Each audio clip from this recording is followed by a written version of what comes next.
الحمد لله رب العالمين أما بعد أعوذ بالله من الشيطان الرجيم بسم الله الرحمن الرحيم قل لا أسألكم عليه أجرا إلا المودة في القربى صدق الله مولانا العظيم. اب آپ آج کی رات اس دھرتی پر وہ کامل ہستی تشریف لائی ہیں. خوش نصیب ہیں اہل علاقہ کہ اتنا کامل مرشد تشریف لایا ہے جس کی ایک نگاہ سے لاکھوں لوگوں کی زندگیاں بدل چکی.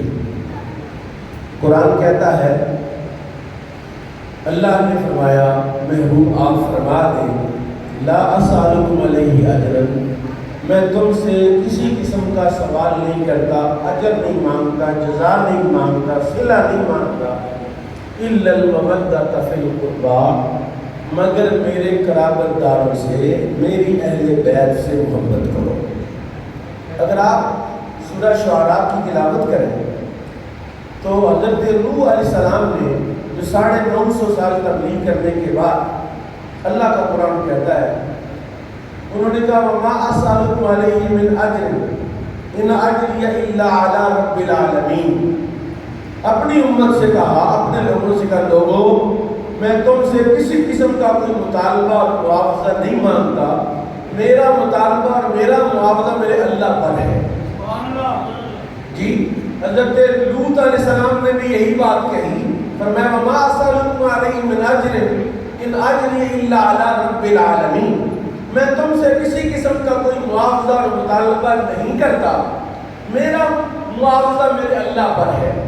حضرت شعیب علیہ السلام کا بھی تذکرہ ہوا تو یہی کہا وما اسألکم علیہ من اجر ان اجری الا علی رب العالمین، میں تم سے کسی قسم کا سوال نہیں کرتا، میری محنت، میری مشقت، میری جانفشانی اور دن پہ رات میری محنت، اس پر میں تم سے کوئی سوال نہیں کرتا، میرا مطالبہ میرا سوال میرے اللہ سے ہے، جو محنت میں نے کی اس کا اجر اللہ عطا فرمائے گا. اب ذرا آئیے کہ رسول اللہ کہہ رہے ہیں صلی اللہ علیہ وسلم، ہمارے آقا مولا کہہ رہے ہیں کہ تم نے میرے اہل بیت سے محبت کرنی ہے.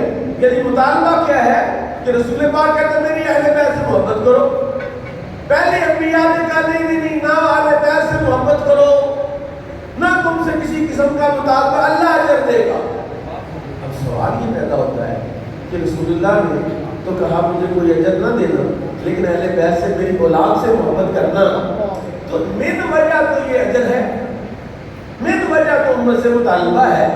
تو اس کے لیے میں ذرا آپ کو سمجھاتا ہوں بات. اگر آپ کی سمجھ شریف میں یہ بات آ گئی تو آپ کو ایک بہت بڑا مسئلہ میں بتاؤں گا، جس کو وہ سمجھ آ گئے انشاءاللہ اس کی زندگی کا مقصد پورا ہو جائے. قرآن میں جب یہ آیت اتری ان اللہ وملائکتہ یصلون علی النبی یا ایھا الذین آمنوا صلوا علیہ وسلموا تسلیما، کہتے ہیں صحابہ کرام حضور کریم صلی اللہ علیہ وسلم حجرہ مبارک میں تھے، جب یہ آیت اتری حضور بڑی تیزی سے باہر آئے، چہرے پر بشاشت، خوشی کہ صحابہ جانتے ہو آج کیا اترا ہے، کیا نازل ہوئے؟ حضور اللہ اس کا رسول بہتر جانتا ہے. فرمایا آج اللہ نے ایک ایسی آیت اتاری ہے کہ اللہ اور اس کے فرشتے مجھ پر درود پڑھتے ہیں، اے ایمان والو تم بھی مجھ پر صلاۃ و سلام بھیجو. اب رسول پاک صلی اللہ علیہ وسلم پر درود بھیجنے کا فائدہ امتی کو ہے یا رسول اللہ کو؟ بولیے. نبی کریم صلی اللہ علیہ وسلم من صلی علیہ مرۃ صلی اللہ علیہ عشر مرات، جس نے مجھ پر ایک مرتبہ درود بھیجا اللہ اس پر 10 مرتبہ درود بھیجے گا. تو گویا امتی کا رسول اللہ کو درود بھیجنا یہ رسول اللہ کا فائدہ نہیں، امتی کا فائدہ ہے. اور حضور اکرم صلی اللہ علیہ وسلم اس وجہ سے خوش ہوئے کہ میری امت پر ایک ایسی آیت اتری ہے کہ میرے امتی جب مجھ پر ایک مرتبہ درود پڑھیں گے اللہ ان پر 100 مرتبہ رحمت نازل فرمائے گا. اور اسی طرح رسول اللہ نے کہا میری اہل بیت سے محبت کرو. بھئی محبت کا فائدہ کیا ہے؟ ان حضور کی آل سے محبت کریں گے تو کیا فائدہ ہے؟ سنیں حضور نے فرمایا من احب حسین فقد احبنی، جس نے حسین سے محبت کی اس نے مجھ سے محبت کی. ومن احبنی فقد احب اللہ، اور جس نے مجھ سے محبت کی اس نے اللہ سے محبت کی۔ اور دوسرے موقع پر فرمایا، حضرت امام حسن تھے، حضرت امام حسین تھے، تو حضور نے دعا کی اللہم انی احبہما، یا اللہ میں ان دونوں سے محبت کرتا ہوں، یا اللہ میں ان دونوں سے، بجلی کا بل زیادہ آیا میرا تو قصور نہیں، آپ تو سبحان اللہ کہے گا، آپ تو ایسے ہی سمجھ رہے جیسے بجلی کا بل میری وجہ سے زیادہ ہے، زور سے کہیں سبحان اللہ۔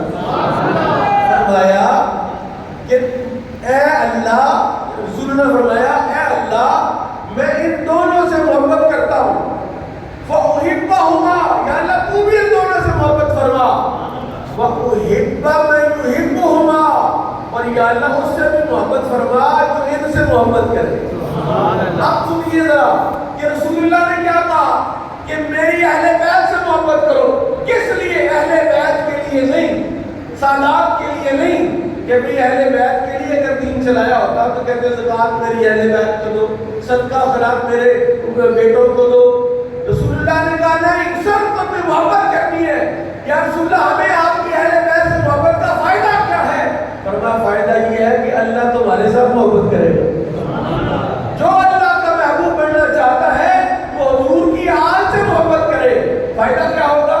سنیے ذرا، حضور نے فرمایا من مات علی حب آل محمد مات شہیدا، جو اہل بیت کی محبت لے کر مرا اللہ اس کو شہادت کی موت نصیب فرمائے گا۔ من مات علی حب آل محمد مات مغفور لہ، جو اہل بیت کی محبت لے کر مرا اللہ اس کو اس حال میں موت دے گا کہ اس کے سارے گناہ معاف فرمائے گا۔ اب مجھے بتائیے کہ رسول اللہ نے باقی انبیاء کے مقابلے میں جو کہا کہ میری اہل بیت سے محبت کرو، باقی انبیاء میں سے کسی نبی نے نہیں کہا، انہوں نے کہا وما اسألکم علیہ من اجر ان اجری الا علی رب العالمین، ہمارا اجر تو اللہ پر ہے۔ رسول اللہ کہتے نہیں نہیں نہیں نہیں، ترکت فیکم الثقلین کتاب اللہ و عترتی، میں دو بھاری چیزیں تمہیں چھوڑے جا رہا ہوں، اللہ کا قرآن اور اپنی اہل بیت۔ قرآن سے محبت کرو گے تب بھی جنت میں جاؤ گے، میری اہل بیت سے محبت کرو گے تب بھی جنت میں جاؤ گے۔ مقصد کیا ہے کہ حضور ہر اعتبار سے امت کا ہی فائدہ چاہتے ہیں، اور اگر کسی نے حضور کی آل سے بغض رکھا تو وہ بھی سنے۔ فرمایا من ابغض حسینا فقد ابغضنی، جس نے حسین سے بغض رکھا اس نے مجھ سے بغض رکھا، ومن ابغضنی فقد ابغض اللہ، جس نے مجھ سے بغض رکھا اس نے اللہ سے بغض رکھا، اور جس نے اللہ سے بغض رکھا وہ جہنم میں جائے گا۔ فرمایا خبردار کرتا ہوں میری اہل بیت محبت کی اہل اور لائق ہے، تم ان سے محبت کرو گے فائدہ میری اہل بیت کو نہیں، فائدہ تمہیں ہی ہوگا۔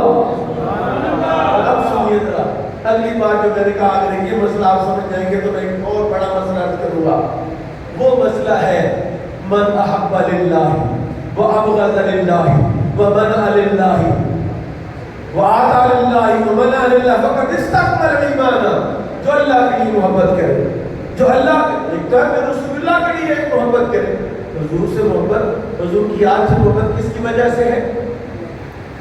رسول پاک کی آل سے محبت کیوں کرتے ہیں؟ وہ نبی پاک کی وجہ سے ہے۔ تو رسول پاک نے فرمایا ان سے محبت کرنا، تو جب ہم رسول اللہ کی وجہ سے ان کی آل سے محبت کرتے ہیں، رسالہ قشیریہ میں قاسم قشیری رحمۃ اللہ علیہ نے ایک واقعہ لکھا، انہوں نے کہا رسول اللہ کو ایک بندے نے خواب میں دیکھا، اس نے کہا حضور میں بڑا پریشان ہوں، مجھے بڑی پریشانی ہے کہ پتہ نہیں میں ایمان والا بھی رہا کہ نہیں رہا۔ آپ نے فرمایا کیا بات ہے؟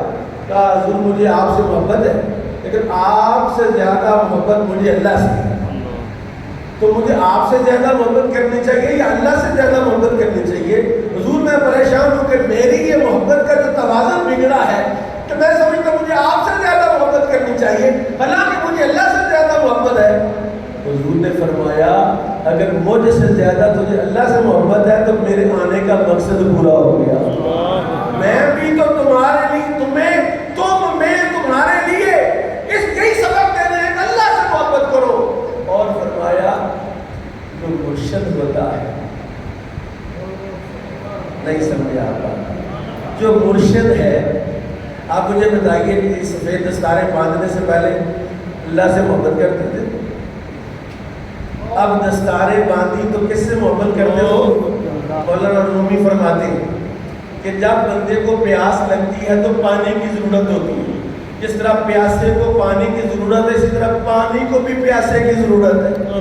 تالی دونوں ہاتھوں سے بجتی ہے، ایک ہاتھ سے نہیں بجتی۔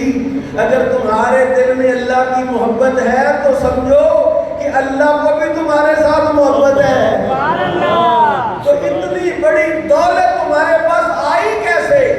کہا آئی ہے مرشد کی نگاہ سے۔ دنیا دار تھے، کلین شیو تھے، نہ لباس کا کوئی ڈھنگ ہے، نہ لباس پہننے کا کوئی طریقہ، نہ کوئی مقصد ہے۔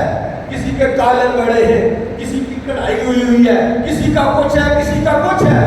مرشد سونا ملا، سر پر تاج بھی آ گیا اور جسم پر وہ لباس آیا جو آقا کو محبوب ہے۔ سبحان اللہ۔ اب دیکھیے یہ محبت آئی مرشد کی نگاہ سے، اور کس لائق ہوئے؟ اللہ سے محبت کرنے لگے۔ جب اللہ سے تم محبت کرنے لگے، کس کی وجہ سے؟ کس کی وجہ سے؟ مرشد کی نگاہ کی وجہ سے۔ تو گویا کہ اللہ کو بھی تمہارے ساتھ محبت ہو گئی۔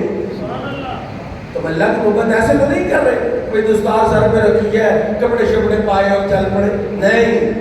تم جو ذکر کرتے ہو، جو نفی اثبات کرتے ہو، جو ضربے لگاتے ہو، جو لطیفہ قلب پر ضرب لگاتے ہو، لطیفہ روح پر ضرب لگاتے ہو، لطیفہ سر پر ضرب لگاتے ہو، لطیفہ خفی پر ضرب لگاتے ہو، لطیفہ اخفا پر ضرب لگاتے ہو، نفسی اور کالمی پر ضرب لگاتے ہو، جب نفی اثبات کر کے الا اللہ کی ضرب دل پر پڑتی ہے تو ساتھ میں اللہ کی محبت بھی ساتھ دل میں داخل ہوتی ہے۔ سبحان اللہ۔ میں نے پہلے کہا کہ بجلی کا بل میری وجہ سے نہیں آ رہا کہ آپ میری تقریر پر سبحان اللہ کی کہہ رہے ہیں۔ سنیے آخری بات، اللہ کی محبت کا فائدہ، جو اللہ سے محبت کرتا ہے اس کا فائدہ کیا ہے؟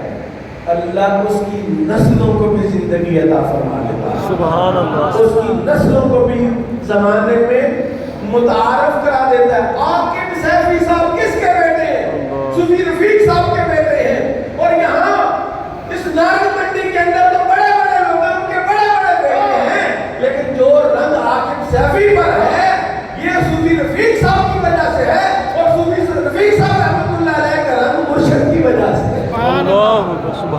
مرشد نے ایسا پودا لگایا ہے جس کا سایہ، جس کی چھاؤں میں زمانہ بیٹھے گا۔ اب جو نہیں بیٹھ رہا تو ان کا تو کوئی نقصان نہیں ہے، تو بیٹھے ہوئے۔